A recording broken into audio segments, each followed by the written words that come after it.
Hi, everybody. Thank you so much for joining us. Welcome to our first community live for 2025. We have a little over 8,000 people joining us today, so we're excited. Thank you for joining us online. A special thank you to our guest, Mei-lan Maurits, for joining us today. Thank you, Mei-lan, for joining us. Mei-lan is one of our community's, without a doubt, favorite musicians, and we have had the opportunity to collaborate on different meditations together. And our artistic partnership has grown over the years. And I didn't get a chance to meet Mei-lan in person in 3D until we did our extended advanced retreat in December. And as a surprise to the community, I thought it would be really great at the second half of the event to bring Mei-lan in and improvise and do some collaborations on three different meditations. And I just remember that Sunday evening, we had a little break before we started the final 4 days of the retreat. And we just kind of warmed up. And when we started, we just kind of hit this rhythm, this flow. It was kind of like a dance for us. And so we improvised in the moment also during the retreat, and it just worked out. This kind of 5D magic took place. And as a consequence of that, my team and I received so many requests from the people that were at the event attending to somehow make those meditations available. And that's kind of what today is about. We are going to practice one of those meditations, not live, but a recorded version of it from Cancun, and give you an opportunity to be a part of it. So it's called Changing Boxes, the short version. And I think before I do that, it would be really great to spend some time talking to Mei-lan about her journey as a musician, as well as anything around our collaboration. Be a great opportunity for you to meet her, to get to know her, and just hear a little bit from her. So Mei-lan, thank you so much for joining us. And being with your music for me has been really enchanting, and the collaborations that we've had and done so far have turned out to be some of the most popular meditations that we've done for our community. So I'd love to start off by just asking you about your journey as a musician. Where did you start? How did you get into doing such amazing vocals? Well, thank you so much for inviting me, first of all, into your world and inviting me to collaborate with you. Before I start on my journey, I just wanted to add something of the first time that we collaborated many years ago now, right? A few years ago. And I remember just hearing your voice and the power that you brought in your meditations. And you have such a strong masculine presence, but still you're so open. And I just remember when I heard your voice and I played a track and I just started to sing around you speaking the meditation without any music, but just playing, just starting to sing around. And it was such a profound experience for me. And I've actually never did that before in the years that I've been creating meditations, and you were the first collaboration with a meditation. And so that was really special. And that going into when we actually met in Cancun and to do it in person was such a special experience for me and truly beautiful. I'm just really grateful that I got to do that. Yeah, and it was kind of interesting because when we went out there on the stage on that Sunday, we just kind of played a track and we just kind of dropped in and immediately, right? Yeah, that's what I felt. Yeah. And I remember like my staff, all the people that were setting up the room, everybody just stopped and sat down. And when we were both kind of mostly with our eyes closed, we came back, there was just like an audience of people, and I just knew from that moment that it would be really great. So But tell us about your journey. How did you get involved in music? Have you always been interested in it? Talk to our audience about your journey. So I have a background in singing from childhood till about 17, 18. It was actually one of the main ways that my family supported itself. And so I did a lot of performing, but it was something that at the age of 17, I didn't want to do it anymore because it was more of a have to than a want. And I left performing and singing for many years until about 8 years ago is when I felt that call again, but in a completely different way, less of performing, but more from a space of presence. And, I also was on my personal journey and a healing journey and a spiritual journey. And the more that I just opened up and surrendered, the more that this sound started to come through. And that was a journey in itself for me, to open myself up again, to open my voice and to share my voice. I had to move through a lot of blockages and fear around showing up in that way and sharing it with the world. But really, once I made that decision and just surrendered and said, okay, I know that the calling that I'm feeling right now is stronger than the fear. And when I really surrendered to that purpose that I felt deep within, is when everything opened up. And then I did one live online, and it blew up. And then I just kept going and sharing and creating music that really comes from the soul and the heart. And how has it evolved music-wise for you? Like from where you started to where you are now? How has it evolved, or how have you arrived to this point? Because it is, for me, so angelic and so transcendent.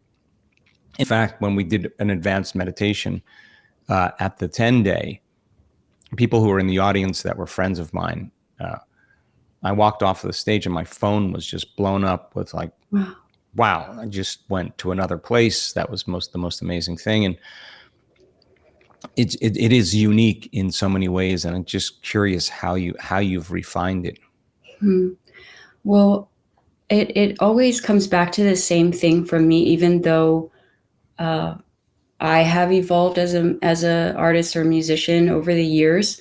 But really at the core of it is the more that I move myself out of the way, essentially, the more that purity of sound can come through. And that has been more of the evolution of me releasing any blockages or fears that I have around my voice. And, I do train a lot to have the instrument working very well, as you know, or heard me in the backstage. No, we're laughing because, like I'm on the cuff, like I just kind of backstage and I just kind of walk out there and whatever. And when I was talking to Mei-lan, I said, okay, well, I'll talk for a while. You'll have about an hour and then you could come out. And you were in the green room and you said like, oh, I'm going to be warming up my voice for the next 2 hours. And I thought, I don't spend any time doing that at all. So. But anyway. And I'm laughing because I think, how do you talk for 10 hours for so many days in a row and you never warm up? It was amazing. But yeah. Maybe I should. Well, we have a plan. We're going to make a plan for that. Yeah. You're going to help me. And how many albums do you have or have released? Wow. I think around 6 or 7 now. I just released one, Angelic Frequency, it's called. And that's a lot of the music that I share with you and that we played during the Cancún retreat. And that's my latest one. And I also have been working more on a lyrical music, and that's been coming through as well, just really in the last 2 years, which has been its own journey and a beautiful artistic expression. But yeah, I've been working a lot on music, and I have an app now where I put all my meditations and music in just an easy way for people to be able to listen ad-free and all of that.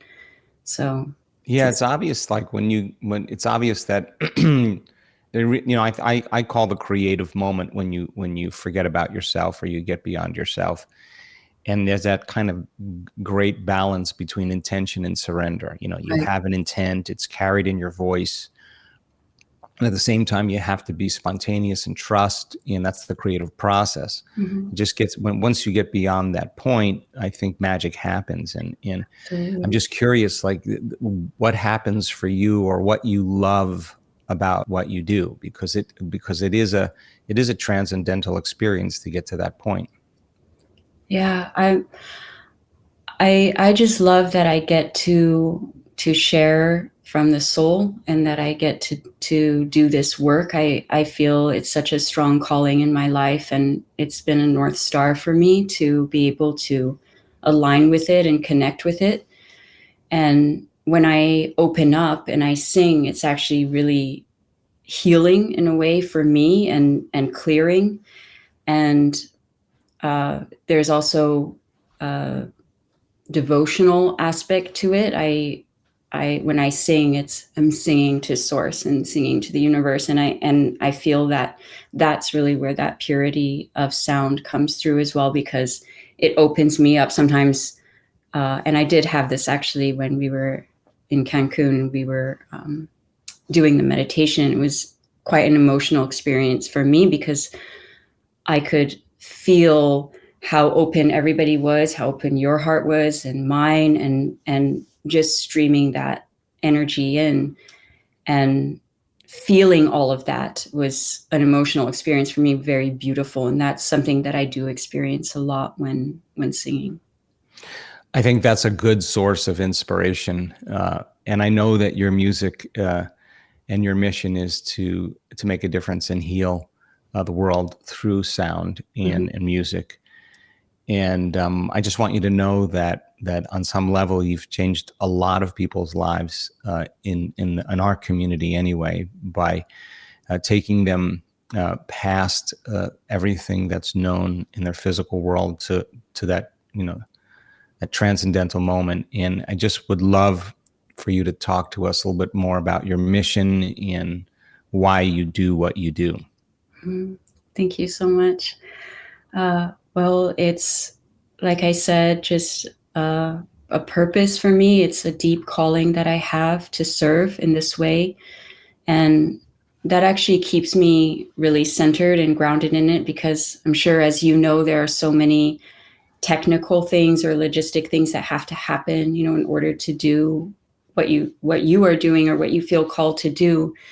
And things don't always go the way that we expect, or the way that we want, or maybe sometimes in my journey, personal things come in the way, and it can be challenging at times. But the thing that really grounds me, or centers me, is the mission. And and I whenever I present something, or create something, or sing, I always have that same intention of whatever is needed for the listener, let that be what comes through me. And yeah, that's just the thing that keeps me going and inspires me to keep going. And I always think, well, if I made a difference in one person's life, then I did what I came here to do. Nice. I feel the same way.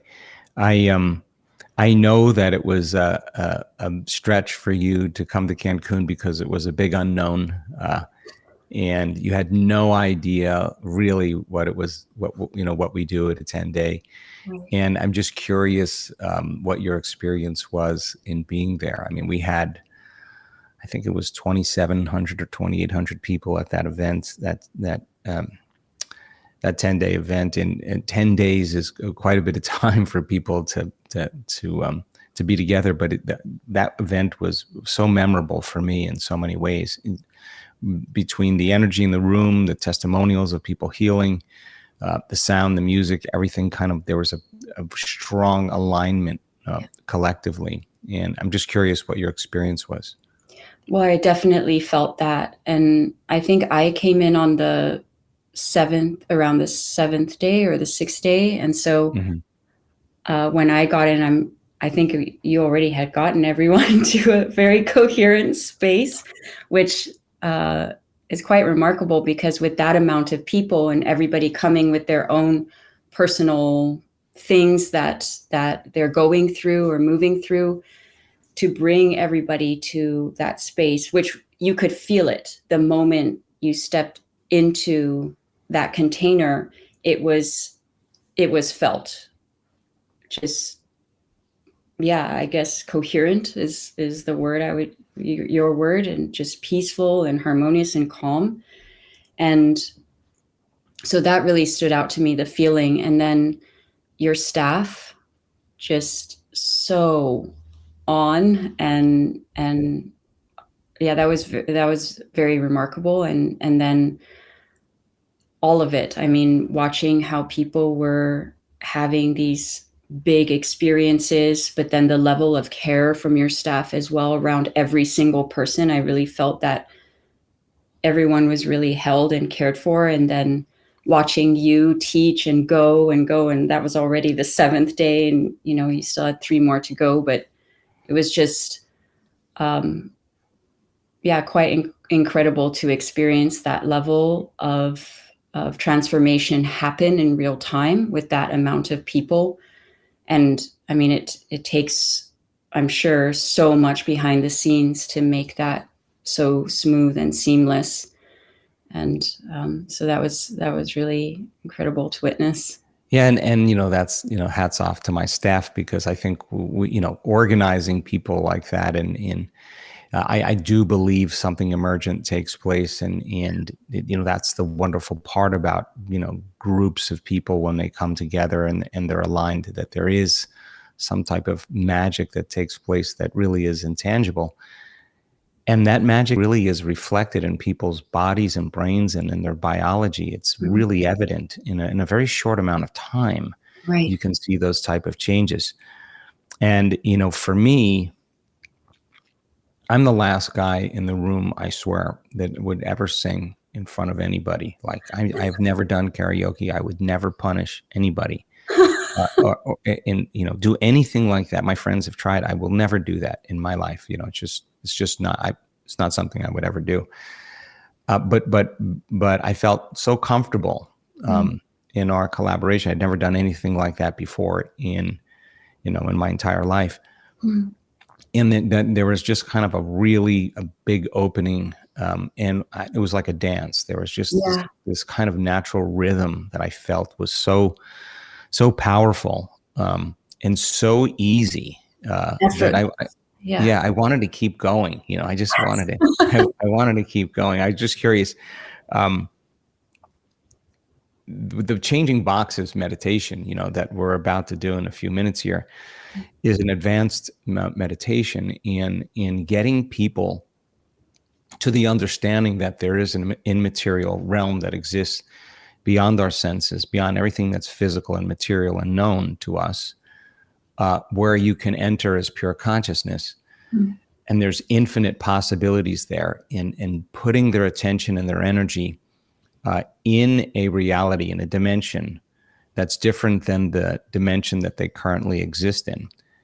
And then where you place your attention is where you place your energy. If you keep investing your attention into that reality, into that dimension, the side effects is that there should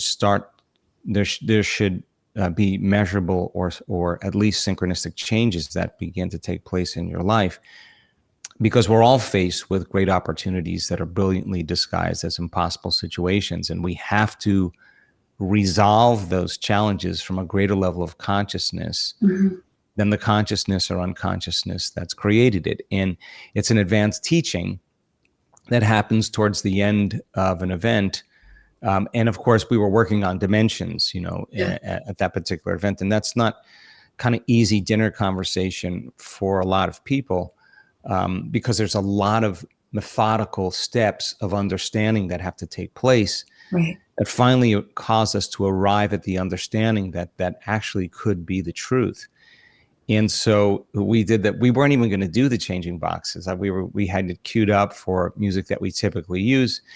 And then we just had a quick and brief conversation backstage. And I was like, you want to take a swing at this? You want to try it out? And it was wonderful. And I just wanted to know, what your thoughts are around the concept of just changing boxes, because it's not, I mean, to be honest with you, we did a changing boxes walking meditation that we released to the world, and my staff was on me the entire time saying, you should release this walking meditation to the world. And I thought, it's such an abstract concept for people to wrap their minds around. And then I was working with a friend of mine's son, who's a college baseball player, and he was in a funk, and and she said, will you just please talk to him? He won't listen to me.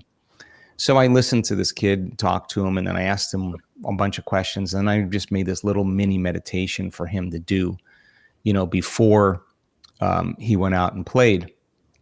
And of course, in 3 weeks or 4 weeks, he was texting me saying, Dr. Joe, thank you. I'm playing better. My confidence is up. I'm out of my slump. Oh. I'm actually loving the game. And then he said, yeah, my God, my whole team changing boxes before, they start start the game. And I just thought, my God, these are young kids that have grasped the concept. And so that was the inspiration for me to just go, okay, we're going to release this to the world, because that was my sign. Like, okay, people are ready for it. So I just wanted to know what your thoughts were around that meditation, because we're going to play the meditation that we did live in Cancun in a few minutes, and just would love to hear your thoughts about it. Yeah, I think this is the time for it more than ever, with just where people are at individually as well as collectively and what's going on in the world. I think this is the time for change. And I feel that people are more ready for it now than ever, because we can feel that. I know even on an individual level, I actually had an experience when we were doing it in Cancun, where something shifted. I felt a shift in me. I've had something physical and a pain in my body for a while. And right after I got off the stage with you, that pain came up, and maybe an hour later, it completely released. And I mean, that's the power of it, and the effect of doing this kind of work and being able to go deep and going beyond the mind and going into that dimension where that shift and that change can happen. And so I felt it while doing it with you. And I know it's going to be so powerful for everyone to experience, and for change to happen within them. Yeah, and it doesn't take too long. It's not a very long meditation, but the request that we got from our community primarily was to do this changing boxes. They really wanted it. So first of all, thank you so much for the collaboration. And the work that you do. And I want you to know on a very profound level that you've changed a lot of people's lives. You've opened their minds, you've opened their hearts, and you've been a source of inspiration. And I think that's fulfills, I hope, for you, that mission that you feel so strongly about. So everybody, I hope you enjoyed this little conversation, meeting Mei-lan in person. I'm excited at this point to debut this new meditation for you. It'll be our first ever release of a meditation that we captured at a live retreat. My team has worked, did a great job in making it really special. It'll be available after this small little online introduction on our website, if you're interested in getting it and continue to practice it. But we'll do the meditation now, and then when the meditation's over, we'll be finished. We won't be coming back. So it's under 30 minutes, and I hope all of you enjoy it as much as we enjoyed creating it for you. So thank you. Thank you, Mei-lan. Thank you so much, Dr. Joe.